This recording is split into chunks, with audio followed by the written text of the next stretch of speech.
Et bonjour tout le monde.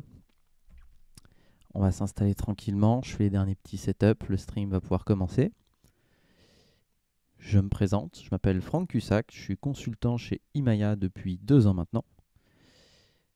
Mes spécialités, ça va être le dev data avec du Spark notamment. Et le dev AWS, tout ce qui va être gestion d'infrastructure, déploiement automatisé, tout ça dans AWS.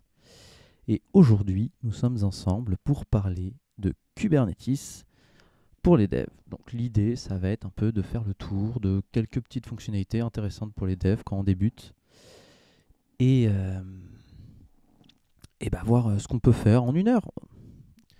La démo, ce sera quoi? Ce sera une petite web app qu'on va déployer ensemble et on va voir un peu tout ce qu'on peut faire et tout ce que Kubernetes nous permet de faire avec cette web app. Hop, j'affiche un peu en retard, mais la petite pop-up de présentation. N'hésitez pas à envoyer un maximum de commentaires. Bonjour, je vois des bonjours, ça fait plaisir de voir un peu d'activité, c'est cool, merci. Ça donne un peu d'énergie. Plus vous poserez de questions et vous interagirez avec moi dans le chat, et plus ce live pourra être intéressant. C'est aussi à vous voilà, d'orienter ce live en fonction de ce qui vous intéresse, de ce que vous voulez voir. Je le rappelle, ce live est disponible sur LinkedIn, mais aussi sur YouTube et sur Twitch, sachant que moi je vois les 3 chats en temps réel. Si vous voulez commenter sur YouTube, il faudra juste être abonné à la chaîne. Et, euh, et sinon, voilà, je répondrai à toutes vos questions au fur et à mesure. Et même si ça demande un peu de dériver, parfois de prendre du temps, on a tout le temps. C'est l'idée du stream, c'est de se poser et de prendre tout son temps. On est parti. Je vais vous partager mon écran et on va pouvoir commencer la démo. Alors, l'application qu'on va chercher à déployer ensemble est une application simple, faite en Flask, là, que je fais rapidement. On a un petit back là, qui va prendre une page HTML et nous la render. Avec quelques petites routes, on va la déployer une première fois en local pour voir à quoi ça ressemble. Il y a un petit fichier index.html qui va afficher une page. La page est simple, il y aura quelques boutons, c'est juste un click count. Pour voir rapidement à quoi ça ressemble, j'ai préparé un petit Docker Compose pour qu'on on le lance dans un premier temps en local.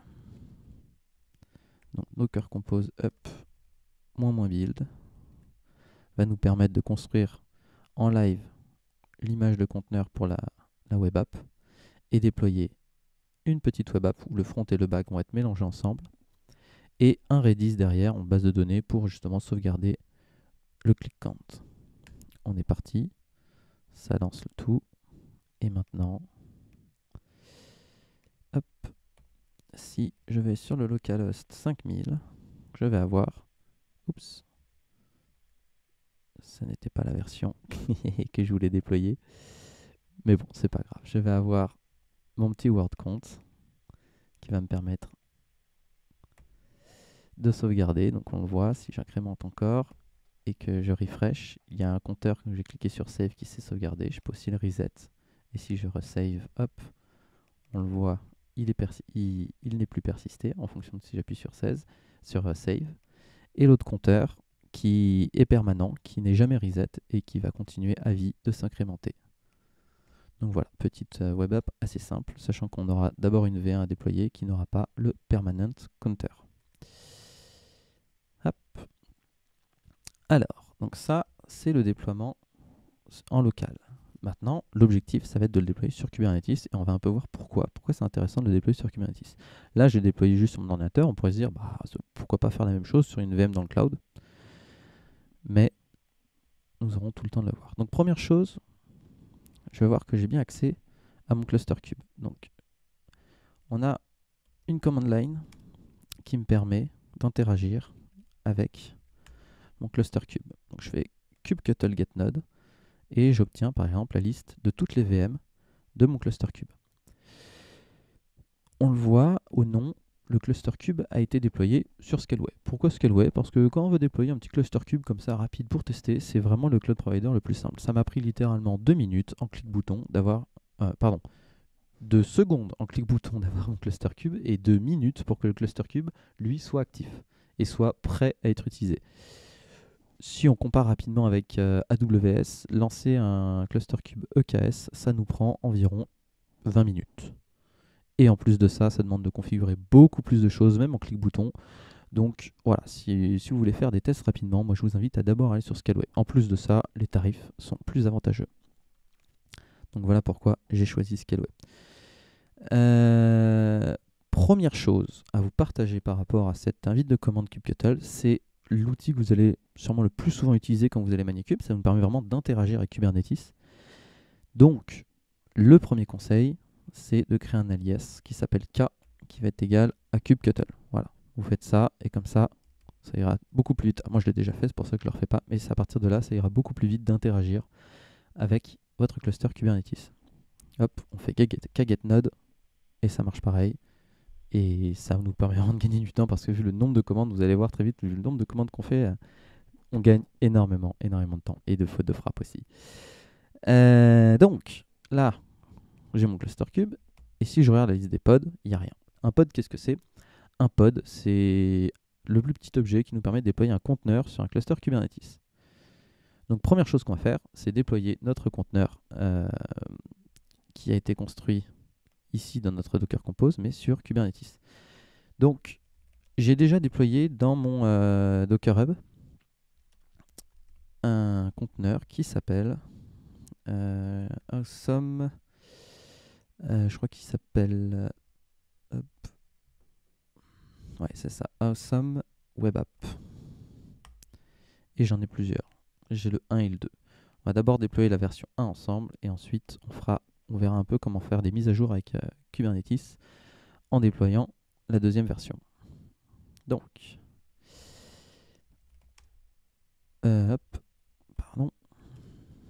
première chose pour déployer un pod sur Kubernetes, on a une commande assez simple qui est kubectl run.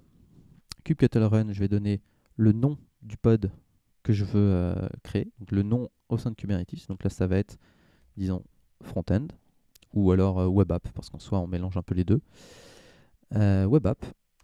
Ensuite, j'ai un flag -image qui va me permettre de définir quelle image je veux lancer. Donc là, en l'occurrence, c'est Frank Cusack / Awesome Web App. Et la version, c'est 1.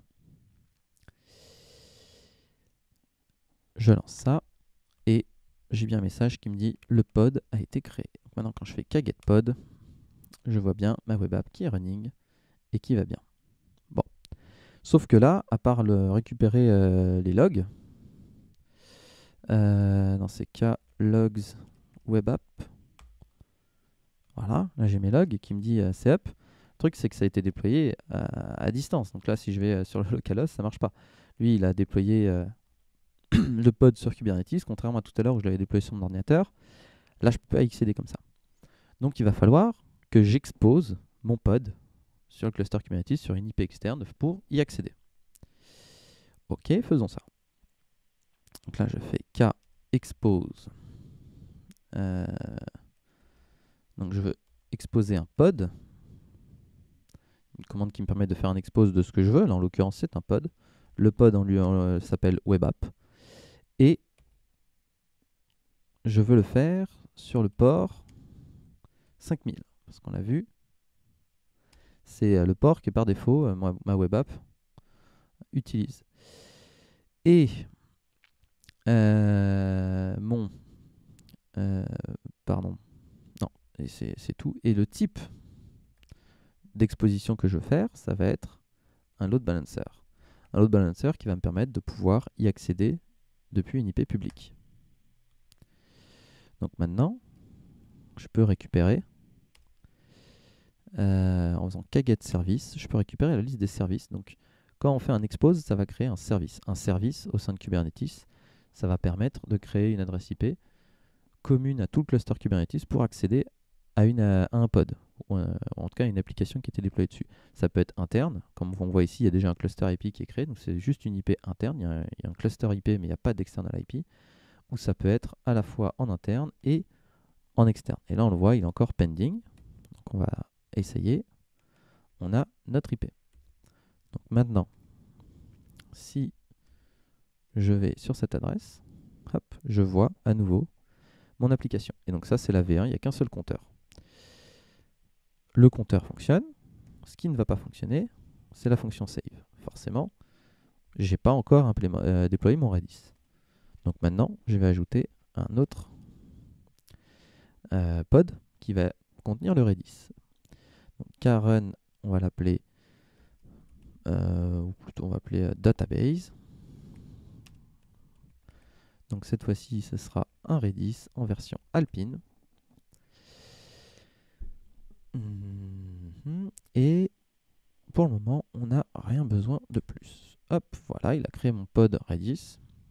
Est-ce que ça va me permettre de pouvoir faire le save?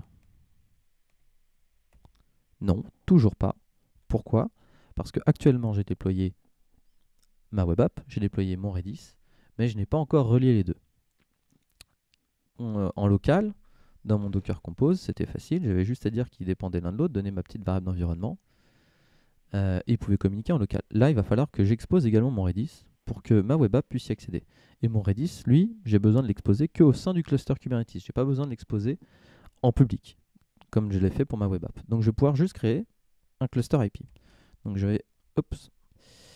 vais faire mon petit k expose database.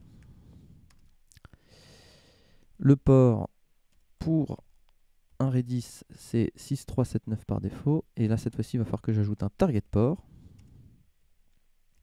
6379 également. Hop. Ah oui, pardon, expose pod. Là, le petit message d'erreur, il dit The server doesn't have a resource type database. C'est normal, dans l'ordre des paramètres, d'abord j'ai kubectl, ensuite j'ai qu'est-ce que je veux faire avec ma invite de commande. Je veux faire une exposition. Ensuite, je dois donner le type de ressource que je dois exposer, en l'occurrence ici, un pod. Et enfin, le nom de la ressource que je veux exposer, database. Là, je vais oublier le petit paramètre pod. Hop, voilà, ma database est exposée. Alors, est-ce que ça suffit à faire en sorte que ça fonctionne? À votre avis, dans le stream, est-ce que cette fois-ci, le save va fonctionner? Alors, je fais une petite incrémentation. Je clique sur le bouton save. Je vous laisse quelques secondes pour répondre. Et ensuite, je fais le refresh. Et non. L'exposition n'a pas suffi. Et pourquoi? Parce qu'en fait, j'ai toujours pas configuré mon pod. Ce qui s'est passé là, c'est que dans mon Docker Compose, j'avais créé des variables d'environnement qui me permettaient de dire à mon web app, voici où est-ce que tu as trouvé le Redis. Et là, ça, je l'ai toujours pas fait. Je l'ai exposé, il est accessible, mais il n'est pas configuré. Comment on va faire pour relier les deux? En fait, il va falloir que je recrée mon pod. Parce que il existe une commande d'édition qui me permet de modifier une ressource déjà déployée. Donc, je vais éditer mon pod qui s'appelle web app.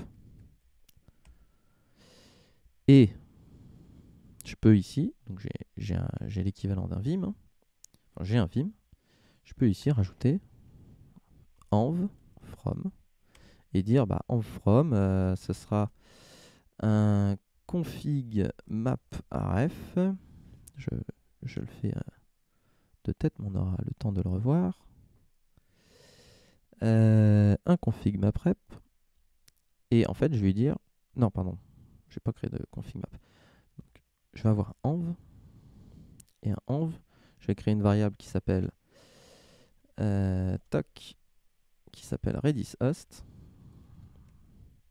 avec comme value l'exposition, je l'ai appelée donc database, c'est le nom du service que j'ai créé pour exposer mon Redis. Et ça, Kubernetes, il a de la résolution DNS interne, il va savoir que celui qui s'appelle database dans les services, c'est bien le cluster IP qui me sert à exposer. Donc, je n'ai pas besoin de lui donner plus de détails. Name Redis port, hop, en value, donc ça, c'est bien 6379. Donc là, j'ai édité un pod qui avait déjà été déployé. Et j'ai plus qu'à valider pour dire, vas-y, redéploie-le-moi avec ces modifications. Sauf que là, qu'est-ce qu'il me dit? Il me dit, pod web app were not valid.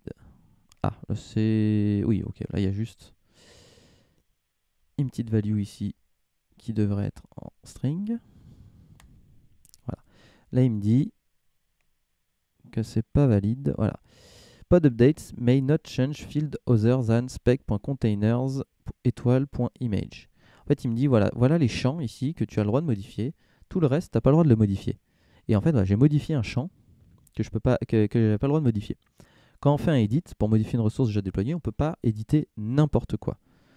Donc là, si je veux redéployer mon pod, je suis obligé de le supprimer et de le recréer. Et de le recréer, donc cette fois-ci, avec l'utilisation de l'environnement. Sauf que dans le cas run, ma commande krun, j'ai pas les paramètres, j'ai pas autant de paramètres que je veux pour pouvoir vraiment définir mon environnement comme je veux. Ou alors ça va commencer à faire une commande à rallonge et ça va pas être très pratique. Je pourrais regarder un krun -help, il y a toujours des helpers très très bien. Je vais avoir dedans plein de paramètres, donc là notamment le port, si je veux définir qu'il y a un port à exposer, mais de toute façon c'est de la métadonnée donc ça sert pas à grand chose. Est-ce que j'ai de quoi définir un environnement? Oui, j'ai de quoi définir un environnement. En soi, je pourrais définir mon environnement via la commande. Mais ça va commencer à être un peu long, surtout que, mis à part me dire qu'il existe ce flag, dans les exemples ici, on a aussi plein d'exemples qui sont déjà donnés pour tester rapidement la commande kubectl-run. Voilà, on a un exemple avec env. Bon, on pourrait l'écrire, mais on va se dire que ça commence à pas être très pratique. Est-ce qu'on peut pas un peu sortir de cette commande et écrire vraiment de manière un phrase code un peu dans des fichiers. Et en même temps profiter du bootstrap rapide de cette commande krun. Alors oui, on peut faire les deux, un mélange des deux. Donc ce qui va se passer, c'est que je vais reprendre mon run, le premier run que j'avais fait de ma web app, hop, qui était celui-là, et je vais rajouter un paramètre qui s'appelle dry-run égale client. Ça signifie qu'en fait, ça va pas vraiment lancer mon pod. Vous voyez, si je clique, il me dit dry-run. En gros, ça m'indique que si je voulais le lancer pour de vrai, ça marcherait, mais je n'ai rien créé. Et d'ailleurs, ça n'a rien créé, on le sait, parce que si je le crée comme ça, il va me dire ça existe déjà. Alors que quand je le fais en dry run, il me dit pas que ça existe déjà. Il me dit ça marche. Pourquoi? Parce qu'il a validé l'YAML, enfin il a validé la commande, mais il ne l'a pas déployé pour de vrai. Donc, je vais utiliser le fait de faire un dry run pour récupérer en fait le YAML auto-généré par le déploiement de mon pod. Et pour le récupérer, je vais aussi changer l'output. Actuellement, l'output, c'est juste, on envoie au cluster Kubernetes et il déploie. Donc là, je vais dire, mon output, ça va être du YAML. Et là, maintenant, on me répond un YAML. Alors, je pourrais le copier-coller dans un fichier, mais on va faire encore mieux. On va directement mettre un chevron pour dire, ça, tu vas me le mettre dans webapp.yaml. Hop. Et je vais avoir un fichier YAML qui va se créer, qui va apparaître ici, avec la définition de mon pod. Donc, j'ai un pod. En gris, on a des champs inutiles qui sont générés tout seuls, mais qu'on va supprimer. Mon pod qui va créer un conteneur basé sur cette image, qui est bien l'image que je voulais, qui lui donne un nom qui s'appelle webapp, tout ça, tout ça.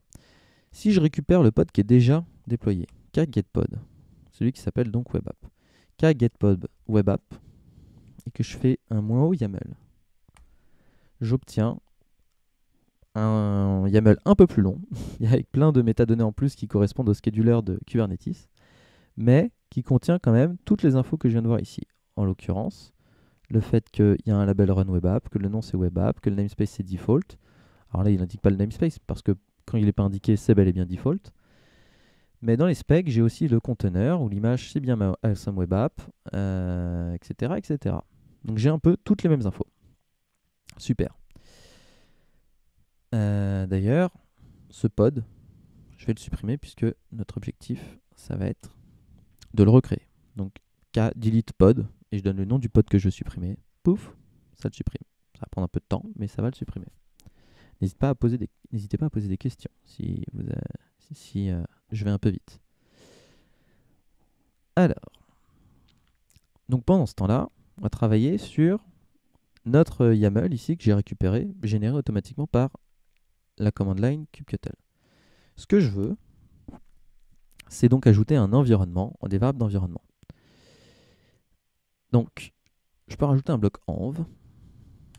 Et dans le bloc env, donc, ça va être une liste avec le nom de la variable d'environnement que je veux créer, en l'occurrence Redis host, et la value qui sera database. Parce que si, ça y est, la suppression a terminé.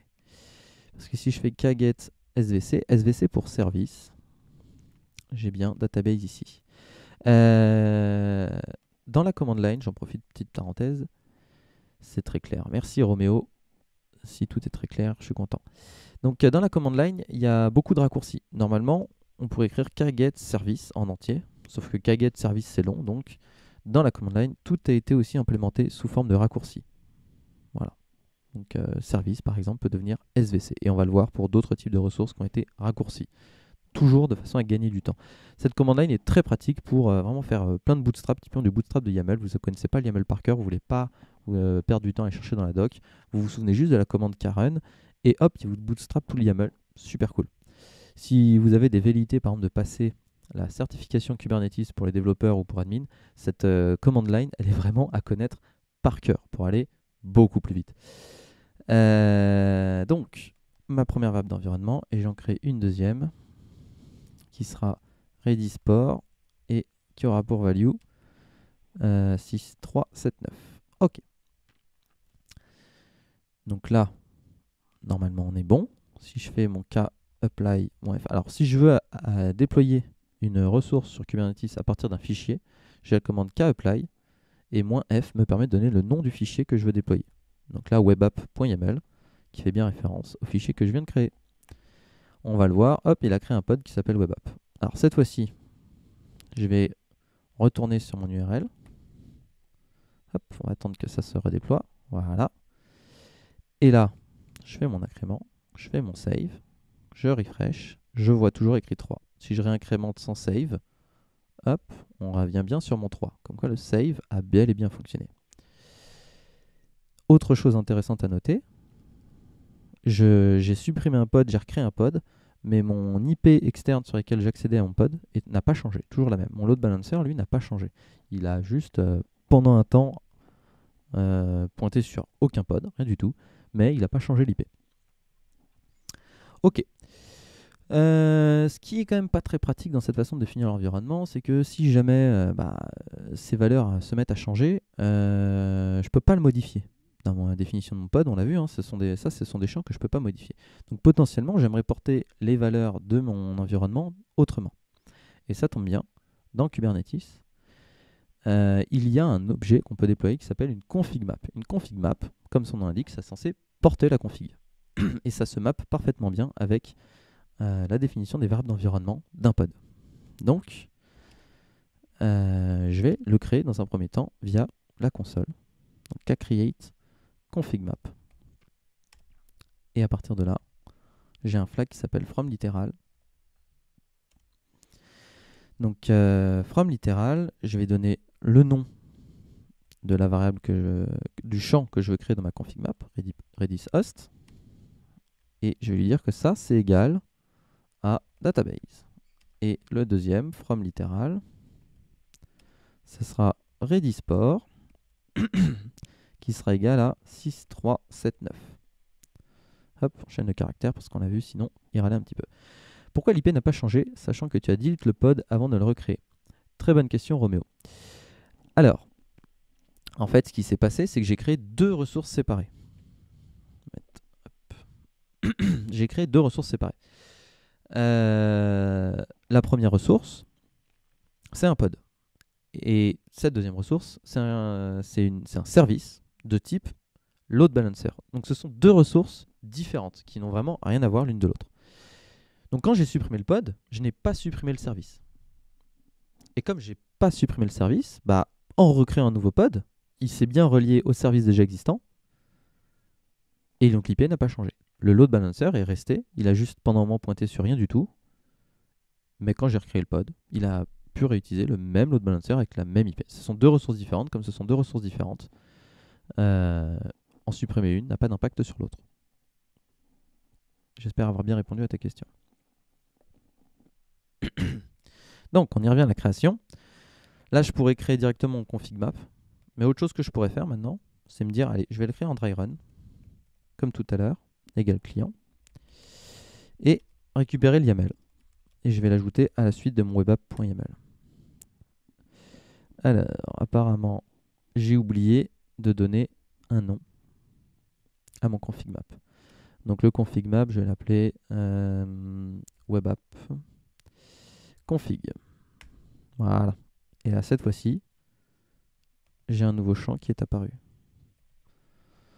Donc, comme c'est entre guillemets un nouveau fichier YAML dans le même fichier YAML, pour les séparer, j'utilise la syntaxe des triples tirés qui permet de créer plusieurs YAML dans un seul YAML. J'ai fait une petite faute de frappe ici. Ce qui est bien quand on est dans l'IDE, c'est qu'on a un peu en plus l'autocomplétion, l'inter, qui nous permet un peu de nous assurer que la commande qu'on a tapée, elle est bien complète, bien définie, tout ça, tout ça. Donc voilà. Et là, je vais pouvoir changer mon env pour un env from. On le voit, il est proposé ici. Un env from qui va me dire, env from, je peux définir plusieurs environnements.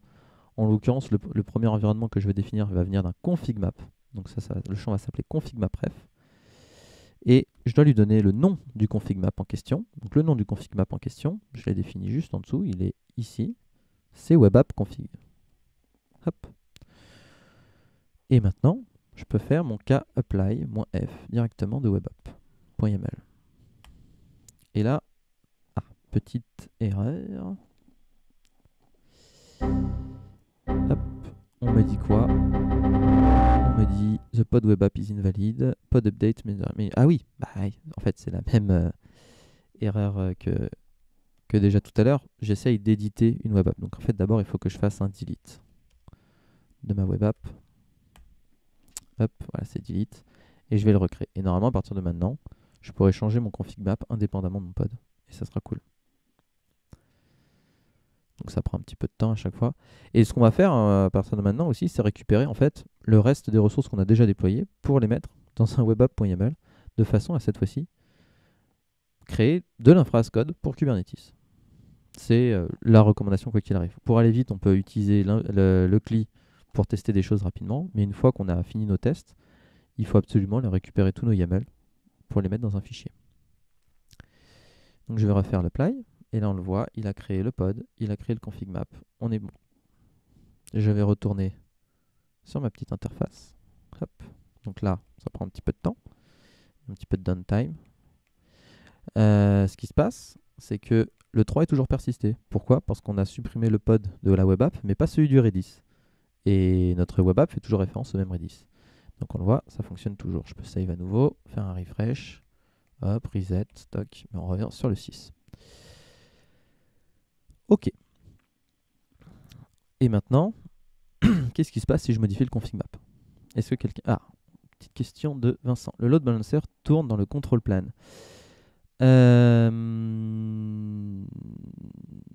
J'ai un peu du mal. Est-ce que tu peux, s'il te plaît Vincent, préciser ta question? Qu'est-ce que tu entends par le load balancer tourne dans le control plan? Parce que le control plan de Kubernetes, hop, si je regarde, si je vous affiche, on a un namespace qui s'appelle kubesystem, qui en gros fait tourner tous les services qui permettent de, entre guillemets, avoir un bon fonctionnement du cluster Kubernetes sans trop se poser de questions, nous, en tant que dev. C'est pas forcément ce qu'on va regarder, c'est tout un tas de services que, là, en l'occurrence, c'est Scaleway qui a déployé la plupart, et des choses qui sont natives à Kubernetes. Donc, oui, comment il persiste dans ton cluster? Ah oui, ok, le load balancer, comment il persiste? Alors, comme absolument tout objet qui est déployé dans un cluster cube, c'est persisté dans la base de données de Kubernetes qui s'appelle etcd. Et en fait, cette base de données, c'est une sorte de base de données, c'est une base de données clé-valeur distribuée qui permet et quand je crée un objet, donc par exemple je fais k-expose, ça va créer une ligne dedans qui va dire en fait voilà, tu as un load balancer qu'il faut que tu crées. Et à ce moment-là, il y a le scheduler qui passe, qui dit regardez, il y a une ligne qui est censée être créée qui s'appelle load balancer qui n'a pas été créée. Et hop, donc c'est une boucle événementielle comme ça qui check cette base de TCD sans cesse. Et si elle détecte qu'il y a une ligne qui n'est pas créée qui devrait être créée, elle va le créer. Et une fois que c'est créé, elle ne touche plus. Et en fait, ça vérifie sans cesse que l'état qui est dans le TCD et l'état qui est déployé pour de vrai est bien le même. C'est une boucle infinie qui vérifie ça. Dans Kubernetes, on va avoir différents contrôleurs aussi qui vont vérifier différents types d'objets. Donc le scheduler, lui, il est là pour vérifier certains types d'objets comme les pods, les réplica sets, les deployments et tout ça, on va y venir. Et on va avoir des types d'objets spéciaux qui sont étendus de Kubernetes, qui n'existent pas dans le standard de base, qui vont avoir leur propre contrôleur. Et le contrôleur, pareil, va fouiller etcd pour dire « Ah, il faut que je le crée, il ne faut pas que je le crée ». Il va s'abonner à ces événements, il va dire bah, « Je dois créer des trucs ». Donc c'est le... Alors c'est plus ou moins le cas pour... J'avoue que je suis plus très sûr, mais je crois que c'est le cas pour les load balancers, et je crois que c'est Cilium qui va gérer ça, qui va s'occuper de créer mes load balancers. Bah, d'ailleurs, on peut afficher tout simplement les logs pour vérifier ça. -n kube system. Donc le -n, ça me permet de définir un nouveau namespace, parce que Kubernetes est namespacé, et en gros, ce qui était déployé dans un namespace n'est pas visible depuis un autre namespace. Donc au début, je définissais pas le -n, on interagissait que dans default, mais là, je vais interagir avec kubesystem. Donc si je regarde les logs de ça, dedans, est-ce qu'on voit des informations concernant... alors, je vais le faire autrement. Donc là, j'ai logué un pod, mais je peux loguer l'objet du dessus, deploy. Et pipe grep -i load balancer. On va voir si on a l'information comme ça. Voilà. Non, ça va pas être lui qui... on dirait qu'il va gérer notre load balancer. Donc j'avoue que de ce côté-là, je me souviens plus très bien. Donc je vais pas pouvoir plus répondre à ta question, Vincent, que de te dire c'est etcd qui s'occupe de gérer les états de chaque ressource et différents contrôleurs ou schedulers qui vont checker que tout est bien en ordre entre... En fait, c'est le scheduler qui va checker si c'est bien en ordre et envoyer des événements aux contrôleurs qui vont s'occuper de créer les ressources en question. J'espère que ça suffit. Est-ce que le crash pate... alors, Martin, j'avoue ne pas comprendre ta question. Excuse-moi Martin, je ne comprends pas ta question. Je te laisse éventuellement la reformuler. Donc, on continue. Nous avons... la question était, qu'est-ce qui se passe maintenant si je modifie mon config map? Donc ici, je vais l'appeler database 2, donc c'est faux. Et je vais redéployer. Hop, voilà. Mon config map a été reconfiguré. Est-ce que mon application va fonctionner? Je fais un save. Et oui, ça fonctionne toujours. Pourquoi? Parce que le pod a été déployé en faisant référence une fois au config map, mais en modifiant le config map, malheureusement, sauf si je restart le pod, ça ne mettra pas à jour le pod. Donc ça, on a décorrélé les deux, mais ça ne nous permet toujours pas de modifier le pod en temps réel. Parce qu'en fait, le pod, il a lancé le process, il a lancé mon process web app avec certaines variables d'environnement qu'il a récupérées dans le config map à un moment donné. Mais j'ai beau modifier mon config map et le redéployer, c'est pas pour autant que ça a modifié le process qui tourne déjà dans mon pod. Hop, je remets la bonne valeur, je réapply. Alors maintenant, on va essayer de récupérer le reste de mes ressources, donc notamment mon Redis. Donc je fais mon kget pod database -o YAML et je peux directement l'ajouter à mon web app. Voilà. Donc ici j'ai récupéré ma web. Je me suis trompé. Toc. Donc ici j'ai récupéré le YAML du pod qui me permet de faire ma web app. Et je pourrais faire pareil avec les services. Donc kget svc database. Donc vous voyez là il y a beaucoup plus de choses. Voilà, hop. Et on va faire la même chose avec ma web app. Voilà. Donc, on va aussi enlever tous les champs qui sont inutiles. Bon, en soi, je pense qu'on va tout le recréer. Mais en soi, là, voilà. Là, ici, je peux faire un kdelete -f de mon web app. Ça va supprimer toutes mes ressources. Donc là, si je réaffiche après, si je réaffiche après tout ce qui était déployé, on verra plus rien.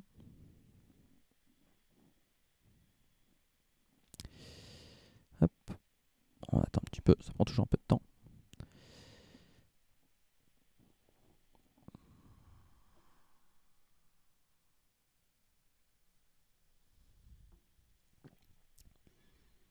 Voilà, donc là, kgetpod, hop, il n'y a plus rien.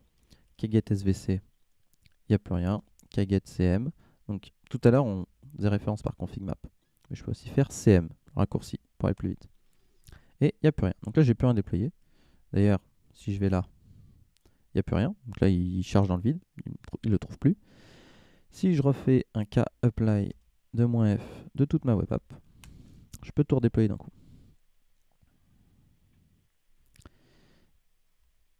Il va juste falloir, en revanche, que je récupère la nouvelle adresse IP. Je peux utiliser un flag "-w" pour écouter et être en attente du moindre changement. Donc là-dedans, en gros, la commande est relancée automatiquement toutes les 2 secondes. Pour le moment, mon load balancer il est en pending. Et dès qu'il sera plus en pending, donc dès qu'il aura réussi à le déployer, on va avoir voilà, une nouvelle ligne avec l'adresse IP. Hop. Alors, il s'avère ici que c'est la même adresse IP. Ouais, voilà, ça n'a pas changé. Mais en soi, ça aurait pu changer. Entre mon test d'hier et d'aujourd'hui, déjà, j'ai changé d'adresse IP. Donc, hop, je peux save, je peux refresh. Ça marche toujours. Je refresh, j'ai toujours bien mon 3. Voilà, mon application est là. Maintenant, j'aimerais mettre à jour mon application. J'aimerais pouvoir déployer la V2 de mon application. Donc là, si je vais sur mon conteneur Awesome Web App, j'aimerais pouvoir faire juste ici image égale 2, refaire un k deploy, k apply de -f de web app, et j'aimerais qu'il réussisse à le déployer. Alors, en l'occurrence, oui, bon, il y arrive. Est-ce qu'il y arrive vraiment?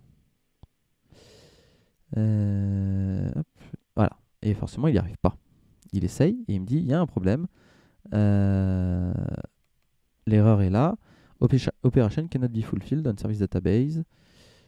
Bon, il y a des modifications qui font que il n'arrive pas à le redéployer. Et il dit pareil avec le web app, il y a eu des modifications, il n'arrive pas à le redéployer. Alors ce qui m'étonne un peu, c'est côté database, normalement j'ai rien changé.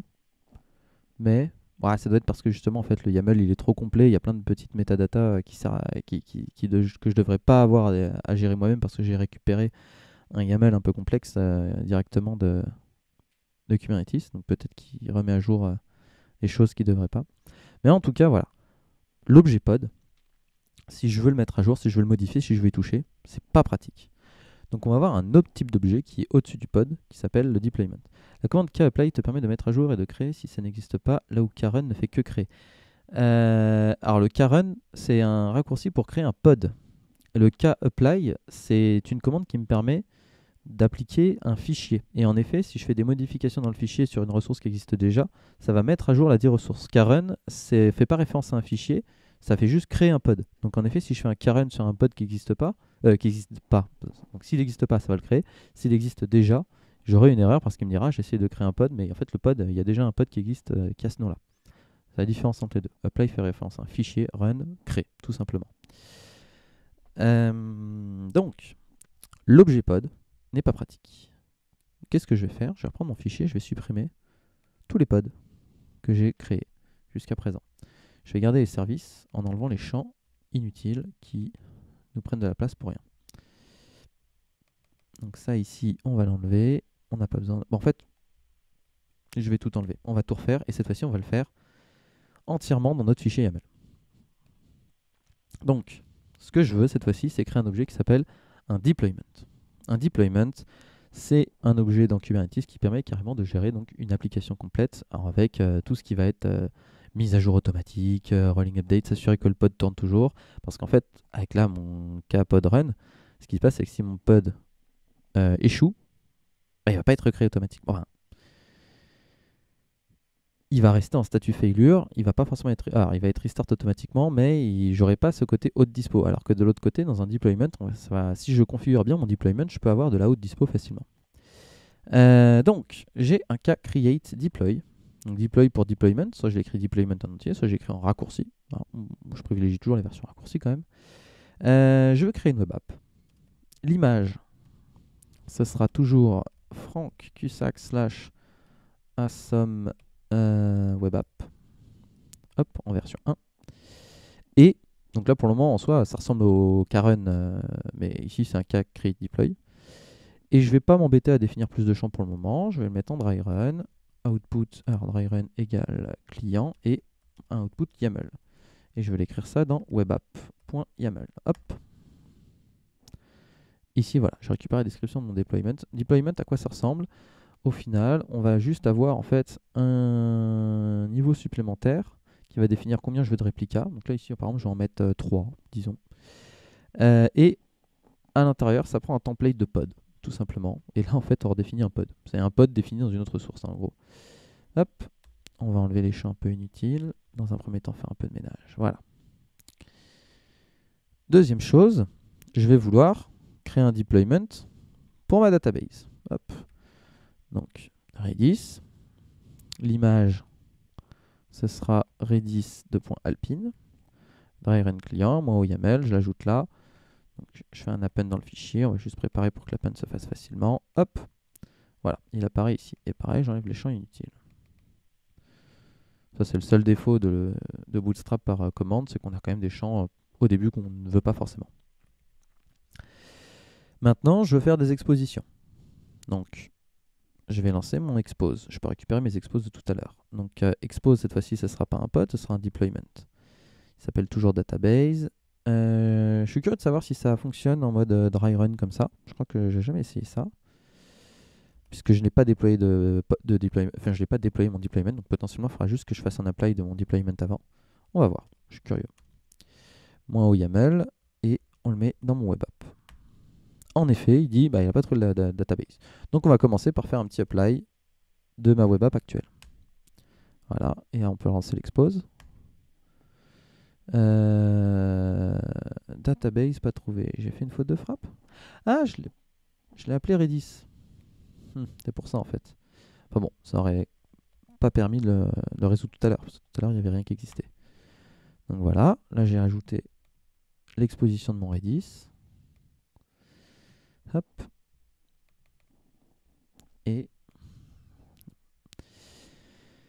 maintenant, j'expose, je récupère ma commande d'exposition pour ma web app. Ma web app qui était là. Donc pod web app, donc ce sera un deployment. Le port c'est toujours 5000 et cette fois-ci c'est un type load balancer. Donc je fais toujours mon petit dry run. Hop. Et je le mets dans mon web app. Et là j'ai Bootstrap à nouveau un service, une création de service. Qu'est-ce qu'il me reste? Il me reste le config map. Donc le config map, il est là. Et je l'avais déjà créé en dry run. Donc j'ai juste à le récupérer et à le lancer. Je crois qu'il y avait juste une faute de frappe qu'il ne fallait pas oublier de... Voilà, c'est ça, une petite faute de frappe ici qu'il ne faut pas oublier de modifier. Et le mettre en chaîne de caractères. Voilà, donc là j'ai toute mon infra. Donc normalement, si j'apply et que je retourne sur mon adresse, j'ai redéployé exactement la même chose, mais cette fois-ci, je ne manipule pas un objet pod, je manipule un objet deployment. Et on va voir ce que ça va nous permettre de faire plus facilement. Donc, kget svc, pour récupérer mon service, je récupère mon adresse IP de ma web app. Je vais dessus. Et voilà, j'y ai toujours accès. J'incrémente, je sauvegarde, j'arrive. Ah, visiblement, ici, il y a un petit souci dans la démo. Si je refresh après avoir save, le cluster Redis n'est pas accessible. Qu'est-ce qui a pu se passer? Ah, je pense que je sais. Ce qui s'est passé, c'est que j'ai d'abord déployé mon deployment, ensuite j'ai déployé ma config, et en plus dans mon deployment, j'ai pas du tout fait référence à ma config. Donc il va falloir que je modifie mon deployment. Je remets mon ans from, config map pref, name. Le name c'est, je l'ai appelé comment? Donc, ce qui est bien aussi, c'est que quand on met tout en YAML, bah, on a accès à toutes les ressources là. Donc si on ne se souvient pas des noms et tout ça, bah, on a juste à fouiller dans son petit fichier. Tac. Et normalement, là, l'environnement est bien fait. Donc je refais un apply. Alors, ça va marcher ou ça va pas marcher, à votre avis? Parce que là, donc, j'ai modifié un environnement. On a vu tout à l'heure, quand je modifie un environnement dans un pod, il se passait rien. La question, donc, c'est cette fois-ci. Oh, regardez, ça a marché. J'ai récupéré mon Redis. Et pourtant, j'ai modifié un environnement d'un pod déjà existant. Tout à l'heure, ça marchait pas. Et maintenant, ça marche. Qu'est-ce qui s'est passé? Bah, en fait, le deployment s'est occupé de redéployer automatiquement mon application, un nouveau pod, et supprimer l'ancien, pour pouvoir profiter de mon nouveau config map. Et ça, bah, c'est parce qu'on est passé à un objet deploy qui est plus haut niveau et qui permet plus de fonctionnalités. Et ça, c'est cool. Donc maintenant, rappelons-nous ce que je voulais. C'était modifier et passer à ma version 2. Tout à l'heure, ça ne marchait pas quand je manipulais un objet pod. Est-ce que cette fois-ci, ça va marcher? Donc je modifie, je mets V2 et je redéploie. Hop, j'ai un configured. Et cette fois-ci, c'est un deployment qui a été configured. Je refresh. Et voilà. Cette fois-ci, ça a marché. Pareil, le deployment s'est occupé de tout. Il s'est occupé de faire en sorte d'éviter au maximum le call start. Mais la question, c'est est-ce qu'il a vraiment évité? Donc on va tester quand même que ça fonctionne. Je fais un petit save, je refresh, je refais un incrément, je refresh. Là, le permanent counter est bien à 6, alors l'autre il est resté à 3. Je fais un reset, je save, je refresh, il est toujours à 6. Bref, on a bien toutes nos fonctionnalités comme on le voulait. Donc, la question, c'est est-ce qu'on est vraiment dispo quand on fait une mise à jour? Je vais revenir en version 1. Voilà. Et cette fois-ci, je vais créer 10 réplicas, histoire de nous laisser un petit peu de temps et de pouvoir voir ce que je veux voir. Donc là, si je reviens là-dessus... Ah, vous voyez, j'ai déjà eu du downtime. Voilà. Donc j'ai bien mon counter 0. Maintenant, je passe à nouveau en version 2. Et je vais en même temps faire des contrôles maj R ici. Et ce qui va se passer, c'est que normalement, je vais voir la modification se faire au fur et à mesure. Et voilà, là j'ai même du downtime. J'ai des pods qui ne sont pas créés. J'ai 10 réplicas. Et en fait, Kubernetes, je ne l'ai pas configuré pour vérifier qu'au moment où je fais mon update, eh bien, les nouveaux pods qu'il a créés sont bien up avant de supprimer les anciens. Donc il y a eu un moment en fait où Kubernetes a créé un nouveau pod, celui de la V2, a supprimé l'ancien pod parce qu'il a dit bah pour moi le pod il est run, je l'ai créé et j'ai run. Mais je ne l'ai pas configuré pour lui dire ça veut dire quoi run de ce pod là. Donc en fait il n'était pas vraiment run, mais Kubernetes il ne le savait pas. Tout ce qu'il savait c'est que lui il avait bel et bien lancé le process. Mais le process met un peu de temps à s'initialiser. Donc on peut configurer le deployment pour dire attends, tu lances un pod, mais ne supprime pas tout de suite l'ancien parce que l'autre il n'est pas prêt encore. Et donc, on a eu du downtime avant de voir l'application. Petite question de Roméo, pourquoi Redis a été reset avec la mage? Il a été reset parce que cette fois-ci, on a complètement supprimé notre Redis. On a supprimé le pod et on l'a recréé. Donc là, il n'y a plus de Redis. Je n'ai pas persisté le Redis d'un point de vue reset de pod. On pourrait, mais là, en l'occurrence, c'est un autre sujet. Ça serait créer les les persistent volumes. Et on ne verra pas ça aujourd'hui. Donc, j'ai eu du downtime. Là, ce que je veux, c'est refaire la même update, mais sans downtime. Donc déjà, je vais revenir en V1. Je vais l'appliquer, ma V1. Je vais avoir mes 10 réplicas de V1. Et je vais ajouter de la configuration dans mon pod pour dire, alors, je vais définir ce que c'est readiness probe. C'est-à-dire, qu'est-ce qui signifie pour mon pod être prêt et pouvoir accueillir du trafic et dire en fait si ce pod respecte la readiness probe, je peux supprimer l'ancienne version. Donc déjà on va lui dire pour vérifier ce sera un HTTP GET sur le port 5000. Mon application elle est déployée sur le port 5000. Première chose.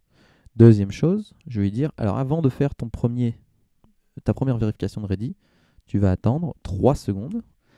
Et entre chaque vérification, parce qu'il va peut-être attendre 3 secondes, faire une vérification, c'est toujours pas up, alors on va réattendre une période avant de refaire une requête, tu vas réattendre 3 secondes. Et toutes les 3 secondes, tu vas vérifier si, oui ou non, le pod est prêt et on peut supprimer l'ancienne version.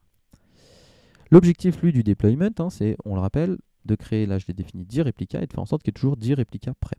Donc ce qu'il fait, c'est qu'il crée un nouveau pod pour ma V2, attend que le nouveau pod soit bon, et une fois qu'un nouveau pod est bon, il va en supprimer un ancien, de façon à ce qu'il n'y ait jamais de downtime. On appelle ça du rolling update. C'est le comportement par défaut pour un deployment, pour faire une mise à jour. Donc cette fois-ci, on va le déployer tel quel. On va encore avoir un petit configure sur la partie web app, puisque je l'ai modifié. Et on va déployer la deuxième. Et on va faire comme tout à l'heure, on va refresh en permanence, voir si on a du downtime. Et là, cette fois-ci, je n'ai pas de downtime.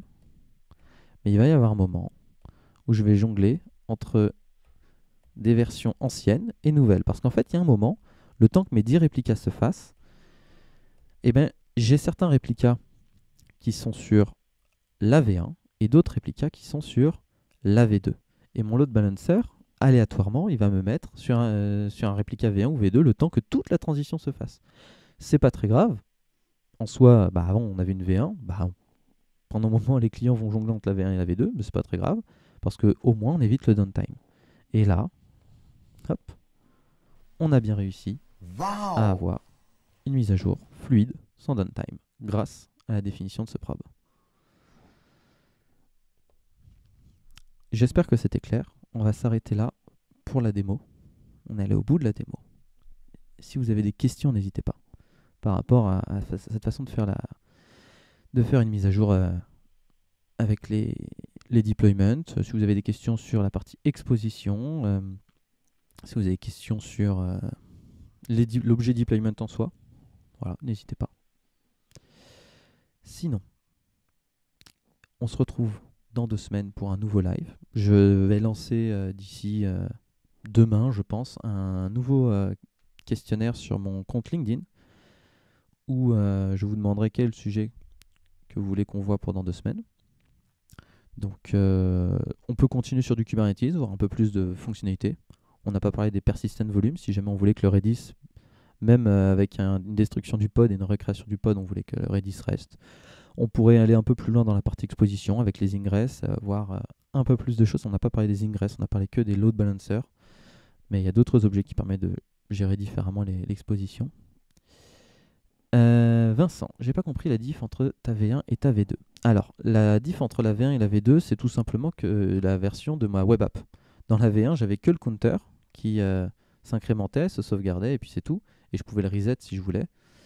Alors que dans la V2, je rajoute un permanent counter. C'est juste une façon de, en fait, voilà, une nouvelle web app avec plus de fonctionnalités, hein, et pour pouvoir visuellement voir qu'on a bien changé de version de web app. Et pour passer entre la V1 et la V2, en effet, je modifie le YAML. Ici, en fait, j'ai dans mon deployment, hop, je vais revenir sur le mode présentation. J'ai ici mon image qui est taguée 1 ou 2. Donc 1 c'est la V1 et 2 c'est la V2. Et c'est tout ce que je modifiais pour pouvoir, via la définition de mon deployment, changer de version d'image, enfin changer de version de ma web app. Donc, j'en étais où? On pourrait continuer dans 2 semaines, faire un nouveau sujet sur Kubernetes. On pourrait voir autre chose. Il y avait dans le précédent vote, il y a pas mal de monde qui était intéressé par de l'outillage Python. Donc on pourrait partir sur de l'exploration d'outillage Python. Je pensais notamment à du Poetry. Et il y a aussi Astral SH qui est un groupe sur GitHub qui est en train de recréer plein d'outillages en Rust, version plus performante des mêmes outils qui existent déjà pour du Python. Donc le linter par exemple, il y a un linter qui s'appelle Ruf qui fait comme PyCode Style ou d'autres choses comme ça, mais en instantané. PyCode Style, vous le lancez, ça va prendre 7-8 secondes sur un code d'un millier de lignes. Vous lancez Ruf sur 1 millier de lignes, c'est instantané. Vous lancez le Ruf sur 10 000 lignes de code, c'est instantané. Voilà. Ruf est beaucoup plus performant. Et pareil pour Poetry. Donc Poetry, nouvel outil à la mode pour du Python. Astral SH a refait sa propre version de Poetry en Rust avec une résolution de dépendance plus rapide. C'est la promesse, ça s'appelle UV. Et ça nous permet donc de résoudre toutes les dépendances Python, s'assurer que les versions entre elles sont compatibles. Et en soi, sinon, ça fait le même taf que Poetry, mais voilà, en plus performant. Donc on pourrait faire un peu toute cette exploration, voir la différence entre Poetry et UV, voir des linters un peu Python, comment aider à faire du dev Python, quels sont les outils sympas pour s'aider à faire du dev Python. C'était un des sujets que je proposais. Et sinon, je pense que dans mon prochain sondage, je vous proposerai aussi d'autres sujets. Si vous voulez en refaire cette démo chez vous, je vais bientôt publier enfin, j'ai déjà un repo GitHub. Hop, je repasse en présentation. J'ai déjà un repo GitHub où il y a tout le code de la démo avec la partie webapp.yaml. Il n'y a pas encore de README, donc je vais ajouter un README et je referai une publication sur LinkedIn. Donc n'hésitez pas à me suivre sur LinkedIn pour avoir toutes les infos, notamment des prochains streams, mais aussi par exemple pour pouvoir avoir le lien du repo GitHub. Vous pouvez aussi regarder tous les autres événements qu'on fait chez Imaya sur notre page Meetup. On a une page Meetup ou sur notre page LinkedIn également. Vous pouvez vous abonner à Imaya sur LinkedIn. Vous pouvez vous abonner sur YouTube aussi pour avoir en direct les notifs pour les prochains streams, des prochains sujets. On ne fait pas que de... Là, ici, c'est un live tech, mais on fait aussi plein d'autres sujets. On va parler produits, on peut parler stratégie, on peut parler aussi d'autres sujets tech, data science, data ingénierie. Donc, on fait plein de streams sur plein de sujets. C'est très cool. N'hésitez pas à nous suivre. Voilà. Et je pense que nous avons donc fait le tour pour aujourd'hui. Hop, je vous fais une petite pop-up pour notre chaîne YouTube. En attendant, je vous souhaite une bonne fin de journée. Bisous.